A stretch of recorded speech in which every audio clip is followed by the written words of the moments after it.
Huh? Troll hates stupid words. You say what now?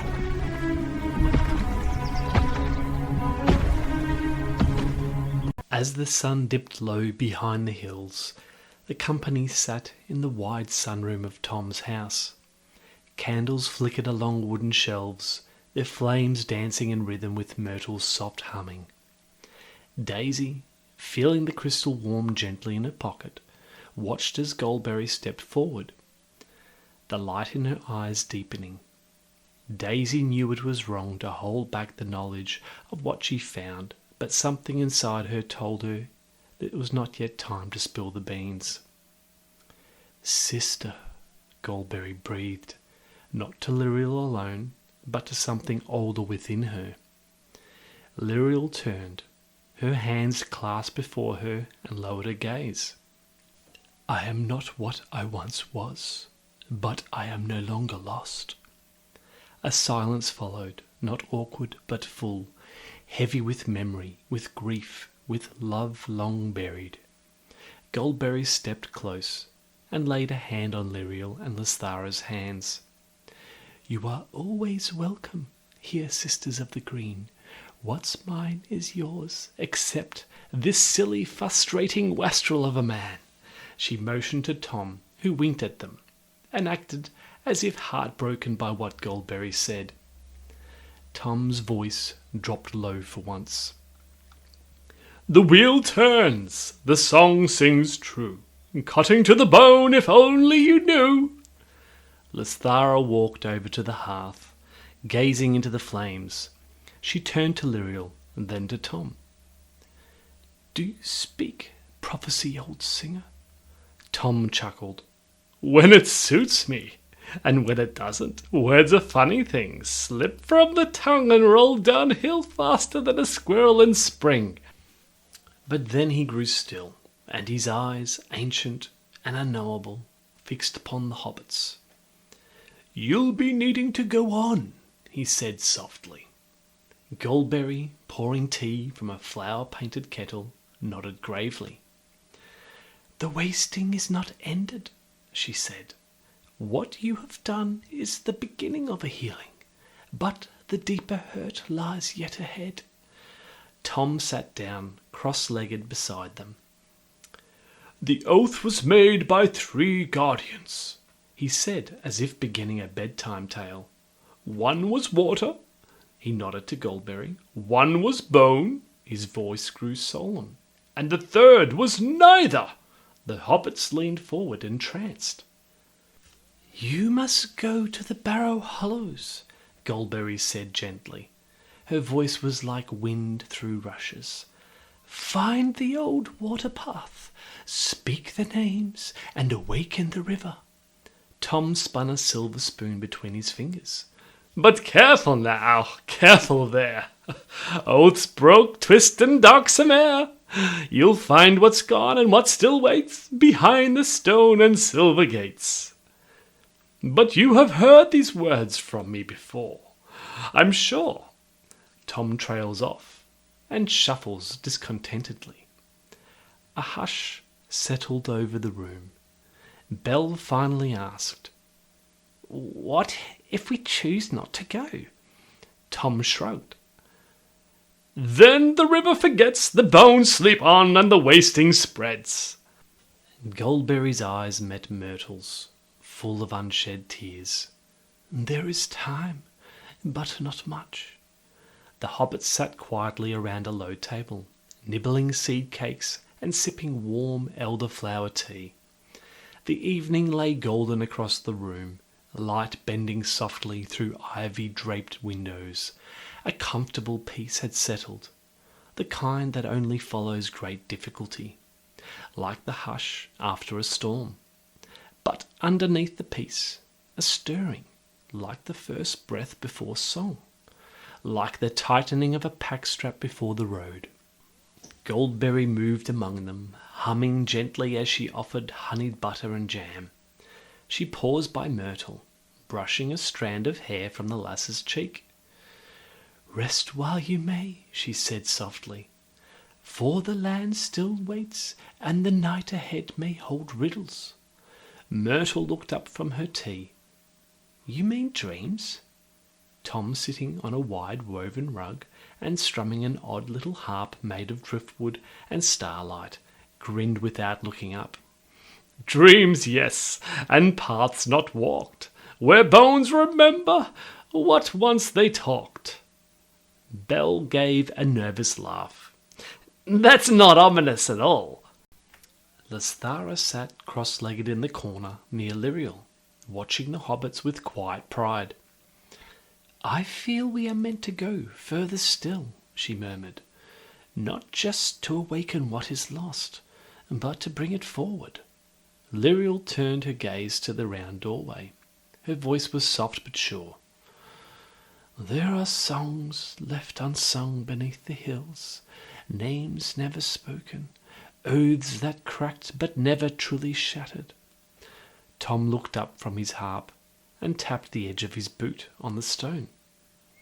There was a gate once, silver and secret, at the place where the water meets stone and dreams fall to sleep. It's closed now, locked tight. Can it be opened? Prim asked. Only by those who walk in truth, Goldbery replied, her voice full of something like sorrow and hope interwoven. Those who carry the weight of love and loss and are not broken by it. Tom leaned in, eyes glittering.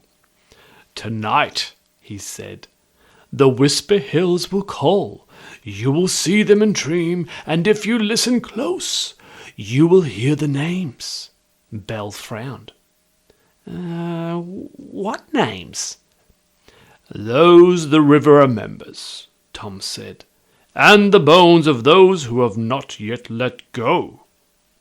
He rose and swept his arms in a grand theatrical gesture. Now, off with you! Beds are made, pillows are fluffed, and the moon has her ear pressed close to hear your dreams. The hobbits lay nestled in cosy down quilts, the house breathing slow and quiet around them. Outside, the stars blinked into being, and the waters whispered to themselves beneath the silver branches.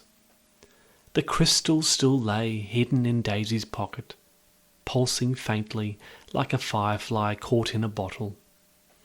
Myrtle stirred, her fingers twitching near her journal. Primrose sighed in her sleep. Belle muttered something about salted pork and kicked off a blanket. And far beyond, over forgotten fields and lost hills, something heard. The Whisper Hills leaned closer. The river remembered, and dreams unfurled. Myrtle drifted in a fog that was neither cold nor warm, neither frightening nor kind. She stood barefoot on a hill that sloped gently downward into a sea of grey mist, rolling like waves but never touching her. The grass beneath her feet was silver-threaded, soft and sighing. Somewhere a bell chimed, distant, hollow, familiar. You came, said a voice like dry leaves stirring. She turned. A figure sat beneath a bent stone, cloaked in twilight. It was neither man nor woman, neither elf nor wraith. Its face was hidden beneath a circlet of birch bark, and its hands were long and still. Myrtle reached for her notebook, but found her hands empty. You carry too many songs, the figure said. Speak only one, the first, the oldest. Myrtle frowned. You mean my true song? The figure did not answer. Instead, it reached into the earth and drew out a handful of bone-white petals, letting them drift upon the wind. You carry too many songs. Speak only one, the first, the oldest. You mean my true song? Find the place where they fall. There the gate lies buried. And then it was gone. She awoke with tears on her cheeks and the scent of birch in her hair. Primrose dreamed of running, not away but towards something. She bounded barefoot over moss and root, laughing wild as a fox. Behind her, trees bent to watch. Before her, a light shimmered just out of reach. She came upon a pool of still water. No reflection met her there. Instead, she saw a city, ancient and sunken, cradled in a hollow of stone and water. Pale figures moved through it, singing a song of names forgotten. She stepped forward and fell, down, down into the water, into the memory. When she gasped awake, she swore she heard the word Halador echo in her ears. Belle stood in a crowded inn. 3 paths lay before her. One was paved with bones, one ran with beer. One led into the tunnel of root and thorn. She heard laughter behind her. A buxom woman with wide hips was moving through the room. She turned too quickly, and her bust knocked a tankard of beer clean out of the hands of a startled hobbit. They both then laughed, as her ample melons jiggled in mirth. She turned to find her father's warm and strong hand on her shoulder. When all seems lost, you know the songs, my dear. Then the sky cracked like an egg, and from it fell a single silver key. She picked it up and heard a voice whisper, "To hold off the fear, you must name what it hates." She clutched it tightly, blinking, and found herself in bed, palms empty, heart pounding, and a silly smirk on her face. Daisy stood on a hill strewn with fallen crowns, made from woven branches and flowers. Black banners flapped in the breeze and lay broken on the ground. A tree grew from the centre, leafless and massive, its bark cracked with age. A woman stood beneath it, tall, still, eyes closed. Not elf, not human, something older. Her skin was bark, her hair was a wild black mane. In her arms she cradled a bundle of roots and a glowing white gem that burned her fiercely even as she cradled it tight. Daisy stepped closer, heart racing. The figure started speaking. "You carry the breath of spring, little daughter." The woman opened her eyes, and they were her own. Daisy looked into those eyes, and she asked her, "Why do your eyes wear mine?" The lady answers her, "Because we are of one seed, split long ago, and now the roots remember." She woke to a far-off music echoing in her ears. The crystal in her apron pocket was warm as a hearth. "And you carry the breath of spring, little daughter." Then why do your eyes wear mine? "Because we are one seed, split long ago, and now the roots remember." The night wore on, and Tom and Goldbery sat out in the fresh night air. Tom sat as if in a trance, tapping his foot to a song none other could hear. The reeds rustled, and then Goldbery could hear it too. The river began to play a sad song. The lay of Hirelorn washed over the house, but those inside could only hear slight echoes of its words and lay in tormented sleep.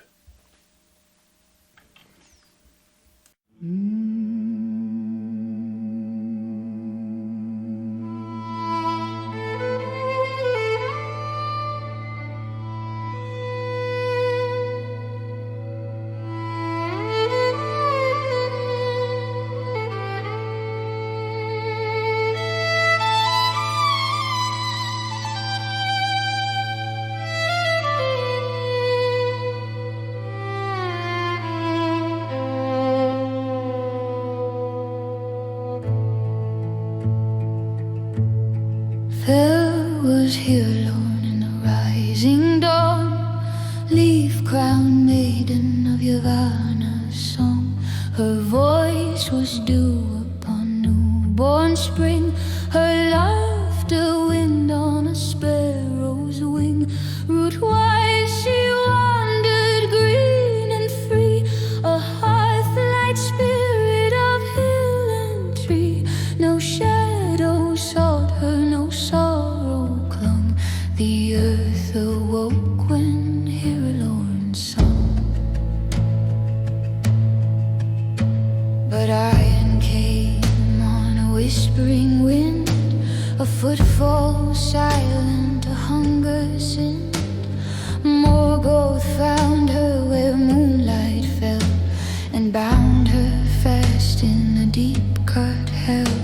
In chains of fire, in pits of stone, she cried to earth, but earth had flown. Her tears burned roots that would not wake, and hope fled far from Angbed's stake. Long years he shaped her with cruel desire, twisting her sap with smoke and fire. He carved her name from bark and bone, till leaf and limb were not her own. The sweetness faded, the green turned black. Her heart grew ash that could not crack, yet something small still clung within, a seed of light too faint to win. Then Soren came with a serpent smile, a master of cunning and patient guile. He loosed her chains but forged new ones, of spellwork dark and poisoned suns. He taught her craft no tree should know, to warp fair forms in furnace glow, to twist the flesh of beast and man, and make foul children for his hand. Trolls were her offspring, wrought in dread, and wolves that hunted the elven dead. Vampiric things with thirst unbound, her artistry Morgoth's glory crowned. But when the mountain shuddered and fell, and Morgoth's throne was cast to hell, the shackles shattered, the gates burst wide, and Helen stumbled forth outside. No longer maiden nor holy tree, but root and wrath in agony. She rose over Lara, a dreadful sight, her branches black, her eyes alight. Evil things bowed low in fear, for she was shadowed yet not sheer. Mad with torment, half divine, she slew the spawn of her own design. Through ruined lands she wandered lone, shunning all but raven's tone. For birds of carrion knew her tears, and perched upon her crown of fears. The world fled from her, she from it, a broken heart with strings unfit. And still she longed for what was slain, her ancient self, her forest green. But whispers came on raven's wing, 3 jewels there were of burning spring, and one lies lost, one. She heard and called it mercy's path, not power's lure, nor shadow's wrath, but truth was twined with her own deceit. She sought the light to make her complete, yet yearned as well to rise above all living things, all love. To the blue mountains crowned she came, where long ago was a world of flame. A beech tree clung to the mountain's crest, its roots like fingers on the mountain's breast. Deep down she felt its heartbeat call. A Silmaril buried beneath it all. The jewel burned bright with living fire, stirring her madness, stoking desire. She tore the earth with hand and cry, and sought the star no doom could buy. But when she touched that hallowed blaze, it scorched her sight and bent her ways. Her flesh to bark, her hair to bow, her heart a hollow chamber now. She merged with root, with grief, with flame, and took the beech tree for her name. Thus Hirelorn became the hill, the haunted wood, the silent will.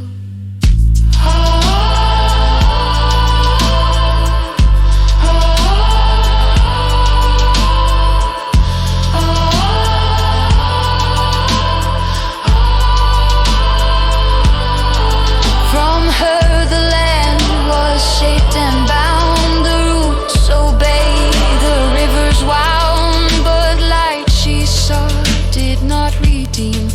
It burned her soul in fever dream. She ruled in sorrow, cold and grim, her branches chanting ancient hymn. She made no laughter, birthed no seed.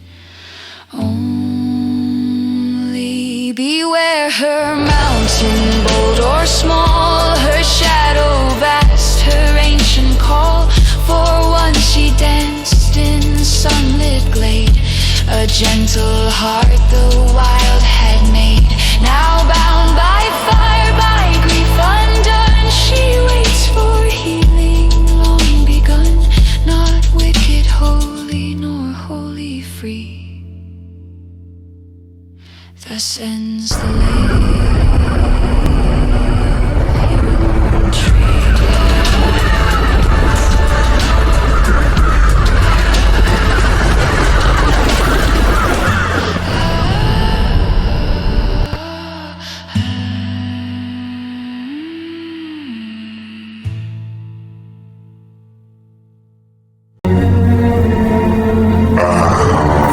Flood burglar's tale. I think I'm getting better at this.